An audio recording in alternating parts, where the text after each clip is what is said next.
So with that, I will start the presentation.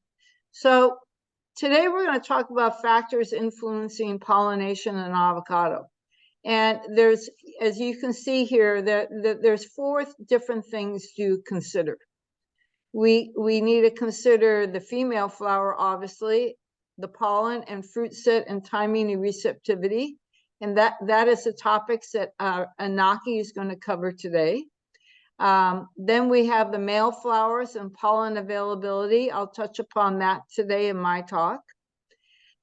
We have pollinators, which is what we covered in the last Avocado Cafe. So we talked about that, but Anaki will also touch upon that. And then we have the flowering process itself. So we need to consider the male and female overlap stages. What is the impact of temperature and differences between different varieties or cultivars? And that is what I'm going to cover now in the next few slides.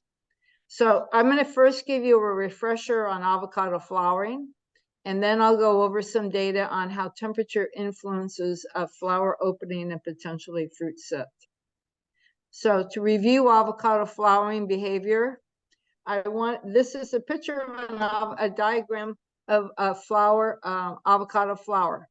And the key parts of the flower is the ovule, ovary, stigma, and style. That comprises the female portion of the flower. And then we have the anthers, filament, which is the source of the pollen, or the male stage of the flower. Okay, so we have the male and female stages of flowering is separated into different organs within the flower. And what we have here is a diagram is actually how the avocado flower looks during the female phase. So the flower, if we do a cross section of the flower when the flower is in the male stage, which is the lower left picture, you can see that the flower looks quite different than when it is in the female stage. And on the right side of this, we have a picture of how the flower looks in the female phase and male phase.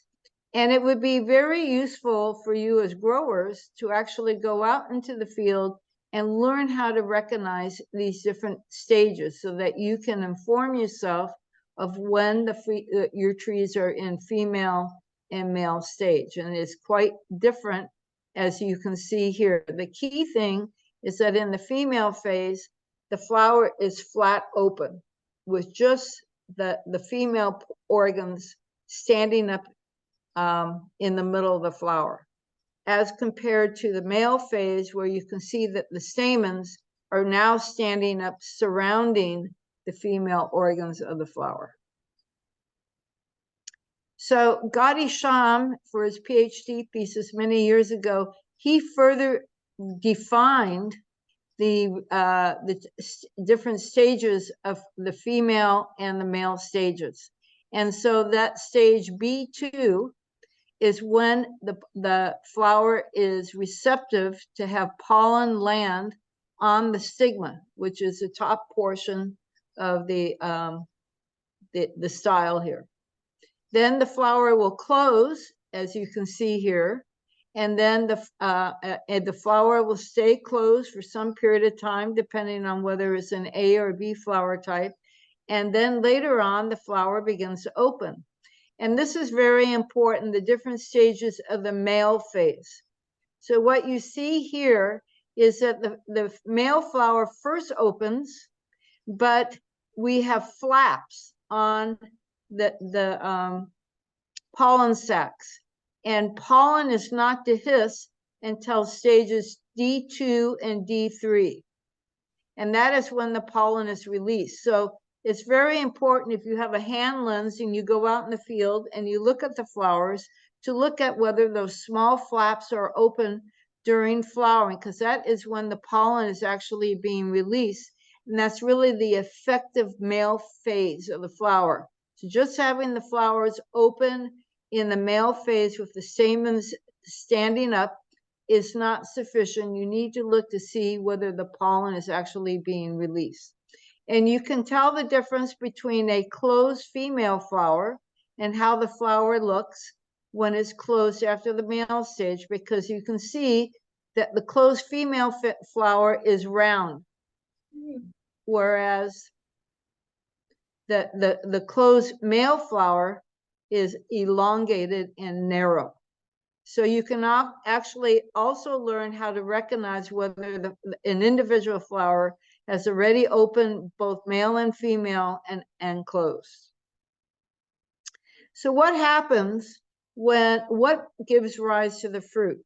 So we have the female organ, the pollen grain lands on the stigma, and the pollen grain germinates, and Anaki is going to talk about this more, and the pollen grain needs to grow down the stigma, down the style, to finally penetrate the ovule. And the ovule is what becomes the embryo in the seed.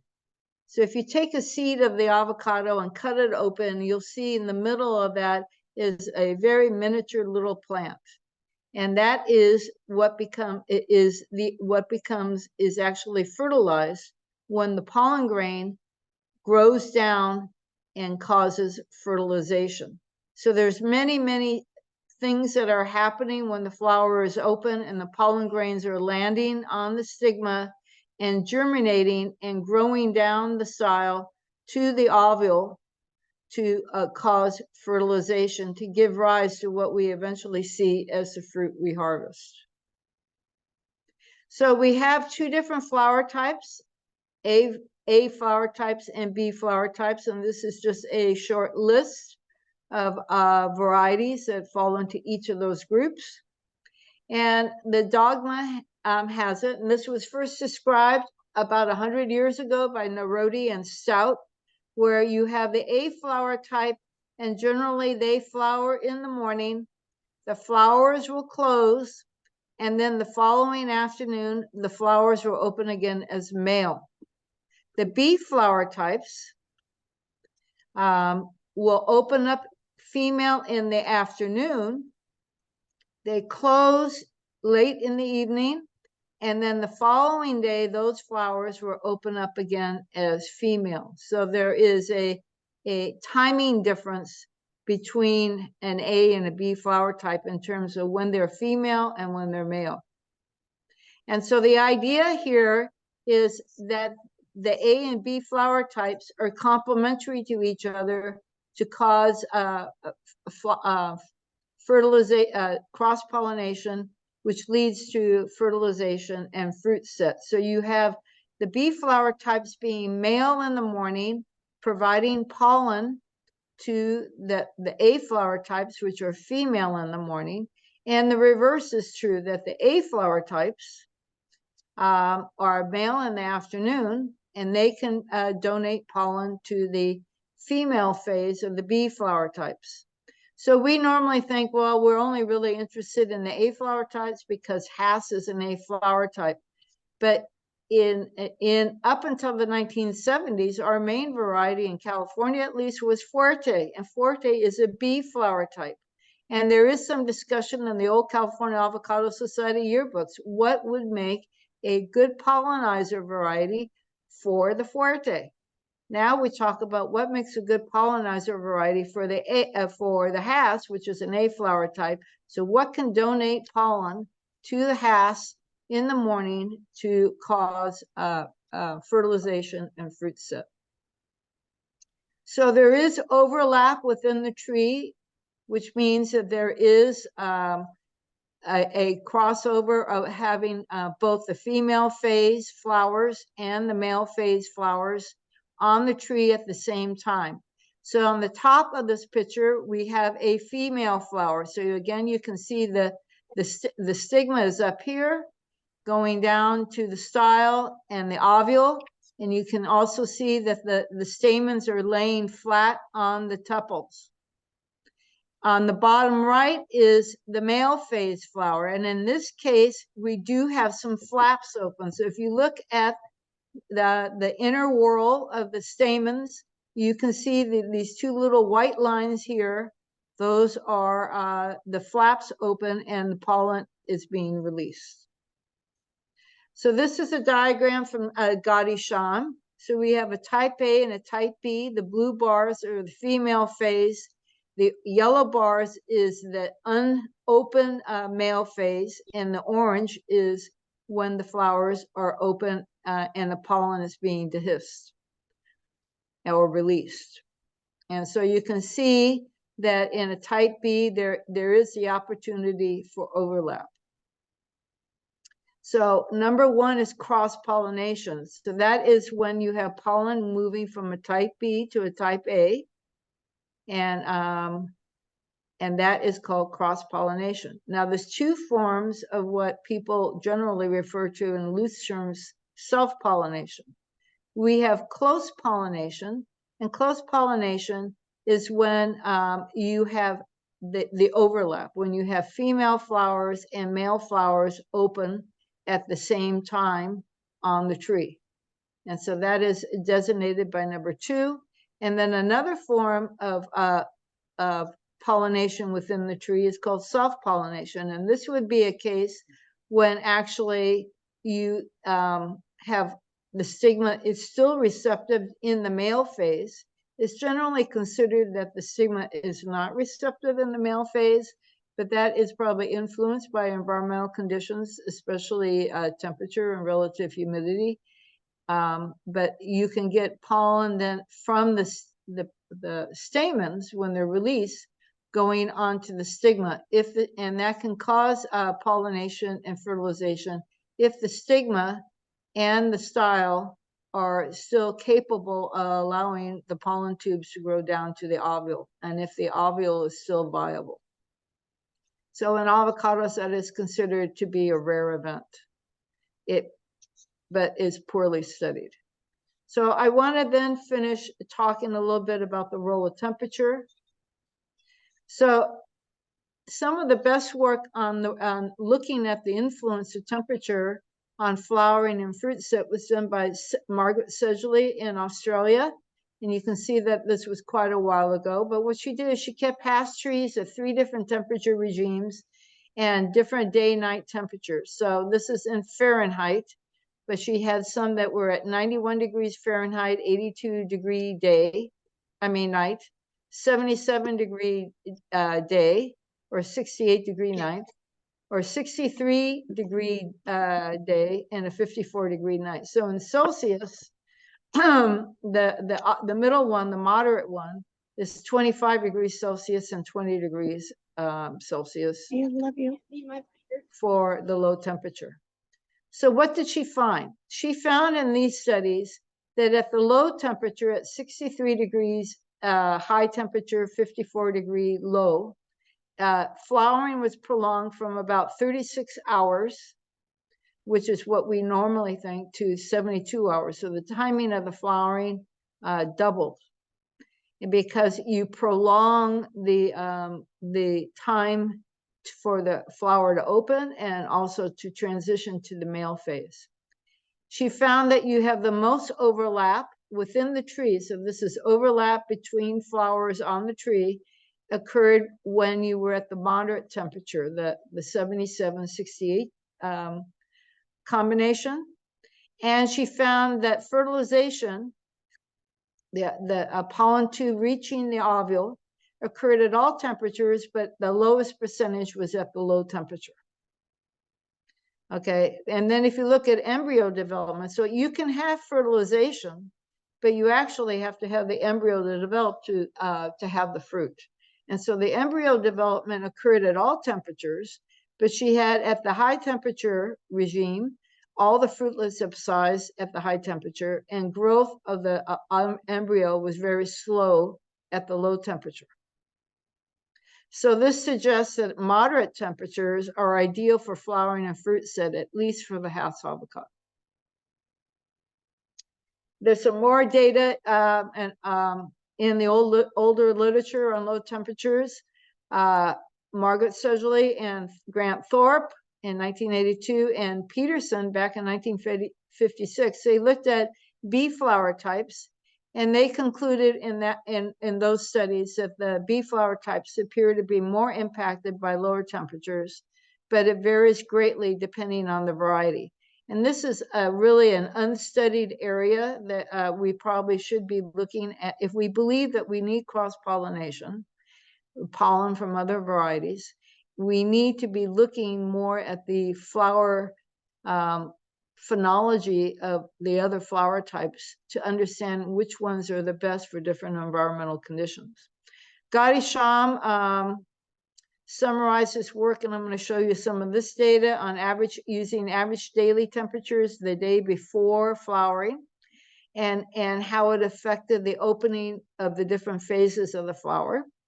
And then David Pattimore, who is a researcher in New Zealand, he's documented that a high percentage of female and male flowers stay open when you have very cool nights. And he actually also reported that on those cool nights when the flowers are open, you can have the flowers, at least in New Zealand, being visited by nocturnal moths. But he indicates, no one knows if that is effective for pollination of the flowers. It could be that the moths are only going after the nectar. So how about the opposite extreme, high temperatures? Because at least in California, we sometimes do have heat events during flowering. So Socially looked at this in Northern Australia, and they found that they again compared a 91 to 73 degree Fahrenheit day-night compared to 25 and 15. And they found, because this is a problem in Northern Australia, they have found that they actually have fewer flowers, and that flower development is actually inhibited at very high temperatures. And that they even saw that some flowers, even though they developed, they never opened. The other thing we have to bear in mind when we have high temperatures is work that was done by Tony Wiley, where he showed that transpirational loss or water loss from the tree is very high during flowering. The surface area of the tree increases by about 90% because of all the flowers on the tree, and that the floral organs on a tree during flowering account for about 13% of all the transpirational loss on a given day. So we need to pay attention to that during flowering, if we have periods of dry, hot weather, that is very important to keep on top of the irrigation of the trees. So I wanted to show this slide to you. I need to move. So this is data from Gadi Sham, and this is the Hass avocado. So he looked at when the various stages open. And I wanted to see.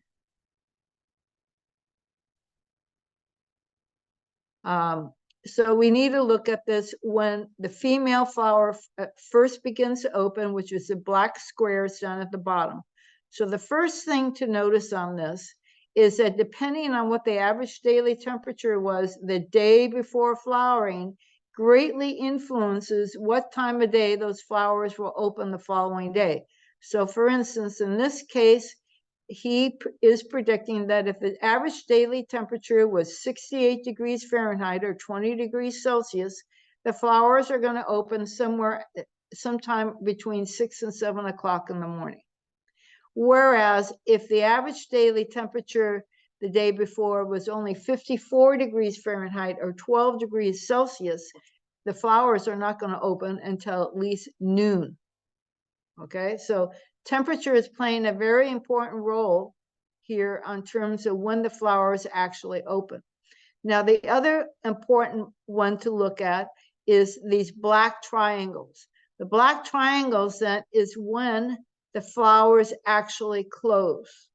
So again, on a day where the average daily temperature is 26 degrees Fahrenheit, which is, Celsius, which is about 79, 80 degrees Fahrenheit, the flowers will begin to close very early because they open very early.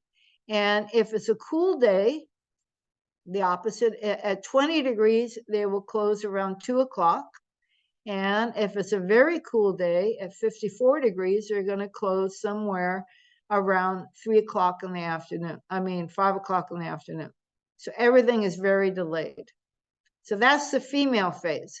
Now, if we look at the male phases, if we look at the open circles, that is when the male flower first opens, and the open squares are when the male flowers actually begin to dehisce or release the pollen. And again, you can see that there is a very strong temperature effect as to what time of day this will occur, which means that if the female flowers are delayed in opening, the subsequent male phase will also be delayed. Now, where you see these hatch marks here, this is the effective phase. Sorry. When, if you're just looking at HAS and you have overlap. So this is when you have female phase flowers and male flowers dehiscing on the same tree. This hatched area is when you actually have the opportunity for self or close pollination. Okay, so you can see the timing is very narrow, especially on a warm day, and is slightly longer, about an hour, on a cool day. So yes, you can get pollination from HAS to HAS, but the window of opportunity is very narrow. Now, the next slide shows using Edinger, the data they collected on Edinger. And the point here is that you can see the window. This is Edinger pollinizing HAS, that this window, again, is affected by temperature. But again, this window of opportunity is much wider. So you have a greater opportunity to have cross-pollination than you would self-pollination. I hope that makes sense to you. And if you look at then, if you take that data that he presents in this 2008 California Avocado Society yearbook article, the hours for close pollination, that's within the variety, is just a little bit over an hour on a cool day when the average temperature is below 57 degrees Fahrenheit. And the time for cross-pollination is about 4 hours.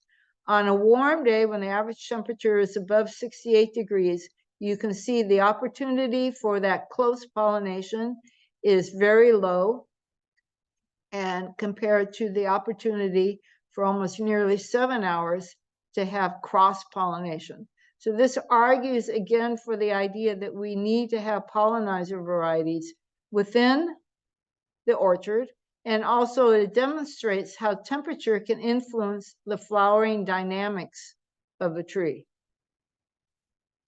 Now, I wanted to show you, this is data from David Pattamore, and David Pattamore looked at the daily mean, the minimum overnight temperature, and basically came up, this is 2 years of data, but basically came up with the same observations that Gadi Sham did, showing that flowers open later in the day, this is HAS, when you have cooler nighttime temperatures the night before the flower opens. And he also then looked at the ability of, so this is, the green is optimum, the orange is a little bit too warm, and the blue is where the nights are very cold. And he also looked, I mentioned earlier that he looked at the percentage of the flowers that are open. So if the overnight minimum temperature the night before the flowers open is very low, between 4 and 6 degrees Fahrenheit, and the flowers are very late in opening, you have a lot of flowers open during the night. Whereas if you have moderate temperatures or warm temperatures during the night before, then you will see that there is a very low percentage of the flowers that are open, female flowers that are open overnight. And the same goes for the male phase of the flower. So temperature is influencing the ability of the dynamics of flower opening and leaving flowers open at night. And you have to question them. We know from the work that Margaret Sedgley did that at low temperatures, fertilization and the growth of the pollen tube is very slow. And will you even get fertilization? So how about conditions in California? Many years ago, I received a BARD grant. I worked with researchers in Israel and the University of Florida, and we did this work in Ventura County with Loretta Bates, who was the researcher who worked in the field, and we looked at what happens in California. So the top panel here, this is for Hass. We have a warm day, 87-degree day, and a 47-degree night, so it's a relatively cool night. And what we see is that the female phase on the Hass was delayed opening, but we had a warm day, so the flowers closed relatively early. And there was virtually no overlap between the phases.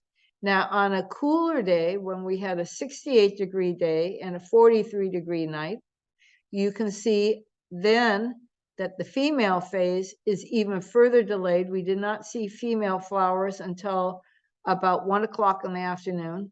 And the female flowers largely closed by 4 o'clock in the afternoon. And the male phase actually was also delayed. We also looked at, we had pollinizer varieties in this trial. So we had Surprise, and this is BL516 or Luna. And you can see here then how temperature may affect these bee flower types as well. So on the right, on the left, we have a moderate day, moderate night temperature of 50 degrees Fahrenheit, followed by moderate day, 75 degrees. And then on the right of the slide, we have a cool night, 43 degrees, followed by a warm day of about 80 degrees. And you can see that the lines have shifted. The female phase for the Hass is shifted because of the cool night. And the male phase corresponds to that. But you can see on the moderate day, you do have overlap between the male and the female stages on the Hass. If you look at the Luna and the Surprise, you can see that there is overlap of the male phases on both days.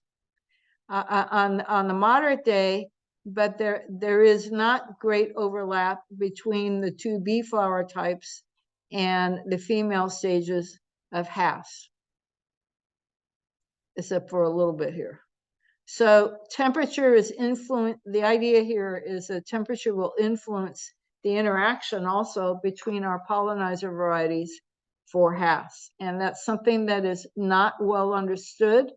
I have a graduate student from Brazil right now that is going to be looking at this, trying to look at this in more detail this spring.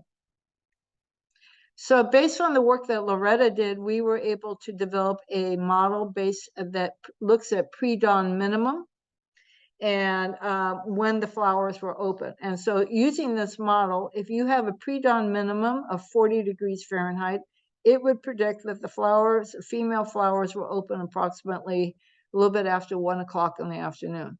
Whereas if you have a warm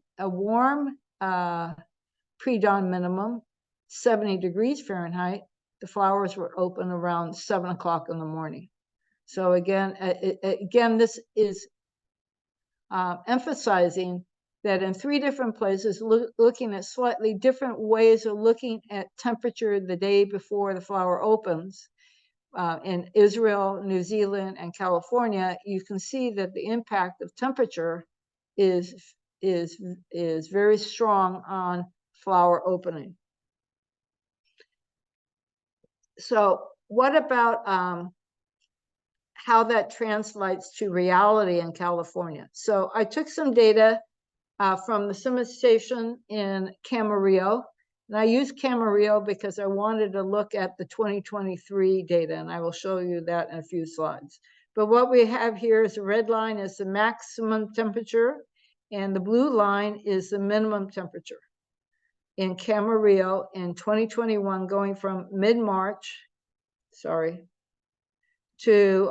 the beginning of May, which would cover usually the peak bloom period for avocados here in California. Taking the model that Loretta was able to generate, So we can look at then when the predictions of when the flowers would open as female. So what you see here is that on the cooler days, so the upper inset on the right is the minimum temperatures. You can see on cool days, when the pre-dawn minimum was hovering around between which would be about 39 to 44 degrees Fahrenheit. The flowers are opening quite late. If we have a warm day, like on a warm night on such as this, where the temperature is about 52 degrees, then the flower opens around 10 o'clock in the morning. So again, we can use a model like this to predict when the flowers will open if you're going out into the field to observe your trees. Now, what I wanted to do, because a lot of people have stated that we had very cool temperatures during the spring of last year, and that is one of the contributors to having a low yield for this year. And so this is data in Camarillo from the SIMA station for 5 years, from 2019 through 2023. And the blue line is the pre-dawn minimums. So you can see that 2019 and 2020 were a little bit warmer on average, although there are some cold times. 2021 and 2022 were a little bit warmer, except for certain dips.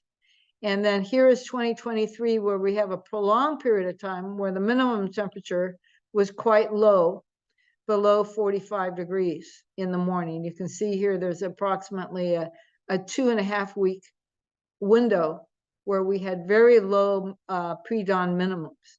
And you can see, if you look at the green line above then, that the flowers on the Hass avocado would be predicted to be opening very late in the day. So I think there is probably some credibility to the idea that those low temperatures last year contributed to a lower yield that we're experiencing this year. And why is that? Because the female flowers would be opening later. That may impact the ability of the pollen grains when they were pollinated to move down the style and cause fertilization. We know that embryo development at low temperatures is slower based on the work of Sedgley, and that all would argue that the ability for the tree to retain that fruit is probably reduced. This final slide just shows 3 different locations for trends across years, and you can see the green line is Temecula. And Temecula tends to be warmer in the spring during that same period. And you would see this is for 2022, but that the flowers will be opening a little bit sooner in the day compared to Santa Paula and San Luis Obispo. So what can we conclude? The factors involved in avocado flowering and fruit set are very complex, and we don't know very much. We really do need to learn more about this. We didn't touch upon the effect of temperature on pollinators. That was covered to some extent in the talk last time. And we're probably lucky that the avocado tree flowers over a long period of time, over many weeks, so that we can take advantage of those days when we have the best opportunity for pollen deposition, germination, and fertilization. So with that, I wanted to thank you very much, and I'll turn it over to Anaki to give his presentation